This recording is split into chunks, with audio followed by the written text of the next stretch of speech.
Hello everyone, আমি প্রসেনজিৎ। আপনারা দেখছেন কাউন্টিং জিরো। ছোটো একটা জিনিস যা আপনার অনেকগুলো সমস্যারই সমাধান করতে পারে। এই প্রোডাক্টের মাধ্যমে অনায়াসে দই তৈরি করতে পারবেন, তার টক দই হোক অথবা মিষ্টি দই।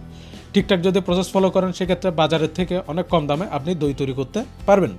শুরুতেই যখন প্রোডাক্টটি অনলাইনে দেখেছিলাম তখন একটি প্রশ্ন আমার মনের ভিতর ঘুরপাক খাচ্ছিল যে এই প্রোডাক্টটি ঠিকঠাকভাবে কাজ করবে কিনা।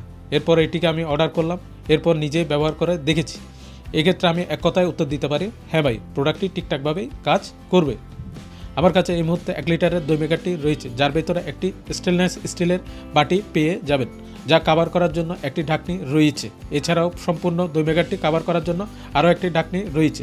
সামনের দিকে যদি খেয়াল করেন সেক্ষেত্রে একটি ইন্ডিকেটর লাইট দেখতে পাবেন। বাকি পাওয়ার কানেক্ট করার জন্য একটি কেবল রয়েছে, যার লেন্থ মাঝামাঝি বলতে পারেন, তবে এর কোয়ালিটি খুবই ভালো। এছাড়াও এই দই মেকারটি 15 ওয়াটের ইলেকট্রিসিটি কনজিউম করবে, যা খুব কম বলে আমার মনে হয়। আজকাল এমনিতেও 80 ওয়াট 100 ওয়াটের মোবাইল চার্জার চলে এসেছে, সেই জায়গায় 15 ওয়াটের ইলেকট্রিসিটি খুব কমে আমার মনে হচ্ছে। এবার আসা যাক মূল বিষয়টার দিকে, অর্থাৎ এই প্রোডাক্টটি কীভাবে কাজ করে। সম্পূর্ণ প্রসেসকে অ্যানালাইজ করে আমি বুঝতে পারলাম এক্ষেত্রে 3টি ইনগ্রিডিয়েন্ট প্রয়োজন হবে, প্রধানত মিল্ক, সুগার এবং দইয়ের বীজ। এই 3টি ইনগ্রিডিয়েন্ট আপনার কাছে থাকতে হবে। এক্ষেত্রে বেশ কিছু প্রসেস আপনাকে ফলো করতে হবে, বাট প্রসেসগুলো খুবই সহজ। এক্ষেত্রে সম্পূর্ণ প্রক্রিয়াটিকে আমি 3 ভাগে ভাগ করতে চাই। প্রথম ভাগে দুধটা বয়েল করে এর সাথে অন্যান্য ইনগ্রিডিয়েন্টগুলো মিক্স করতে হবে, এরপর ঠান্ডা করার জন্য কিছুক্ষণ রেখে দিতে হবে। দ্বিতীয় ভাগে এই দই মেকারটির কাজ আসে। এক্ষেত্রে বেশি কিছু করতে হবে না, শুধুমাত্র স্টিলের যে বাটিটা আছে সেটা বের করে নিয়ে তার মধ্যে ওই সম্পূর্ণ মিশ্রণটা ঢেলে দিবেন। এরপরে এটিকে আপনি দই মেকারের মধ্যে বসিয়ে উপরের ঢাকনিগুলো সেট করে দিয়ে জাস্ট পাওয়ারে কানেক্ট করে দিবেন।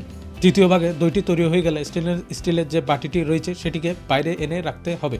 এটি ততক্ষণ পর্যন্ত বাইরে রাখবেন যতক্ষণ পর্যন্ত এটি রুম টেম্পারেচারে চলে না আসে। এরপর এটিকে ফ্রিজে রেখে দিবেন। এখন সম্পূর্ণ এই দই তৈরি করার যে প্রসেসটি রয়েছে তার উপর অনেকগুলো ভিডিও অনলাইনে পেয়ে যাবেন, যেখানে খুব সুন্দর করে এই প্রসেসটিকে উল্লেখ করা হয়েছে। আপনারা চাইলে অনলাইনে দেখে নিতে পারেন।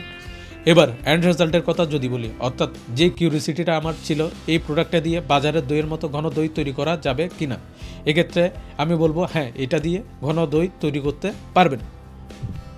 এবার প্রোডাক্টের কিছু সুবিধা অসুবিধা নিয়ে আলোচনা করতে চাই। সুবিধা অসুবিধার কথা যদি বলি, শুরুতে বলতে হবে এর দাম। এই প্রোডাক্টটি আমি 550 টাকা দিয়ে নিয়েছি। সো 550 টাকা দাম হিসাবে যদি চিন্তা করি তাহলে এটি আসলে একটি ইউজফুল গ্যাজেট। এবার প্রোডাক্টের কিছু অসুবিধার কথা বলতে চাই। শুরুতে বলতে হবে এর সাথে কোনো ইউজার ম্যানুয়াল নেই। তার প্রোডাক্টটি কীভাবে ইউজ করবেন, কতক্ষণ ইউজ করবেন সে বিষয়ে কোনো দিক নির্দেশনা দেয়া নেই। এছাড়াও প্রোডাক্টের সাথে কোনো ধরনের কোনো ওয়ারেন্টি পাবেন না। এক্ষেত্রে আমি যখন প্রথমবার প্রোডাক্টটি ইউজ করছিলাম 1-2 মিনিটের মধ্যে ইন্ডিকেটর লাইটটি খারাপ হয়ে গিয়েছিল।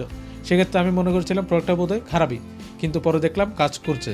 সো আসলেই এই প্রোডাক্টটি কতদিন কাজ করবে সে বিষয়ে কিছুই বলা যায় না। এছাড়াও ভিডিওটি ভালো লাগলে চ্যানেলটি সাবস্ক্রাইব করে দিন, যাতে এই ধরনের নিত্য নতুন ভিডিও আপনাদের জন্য নিয়ে আসতে পারি।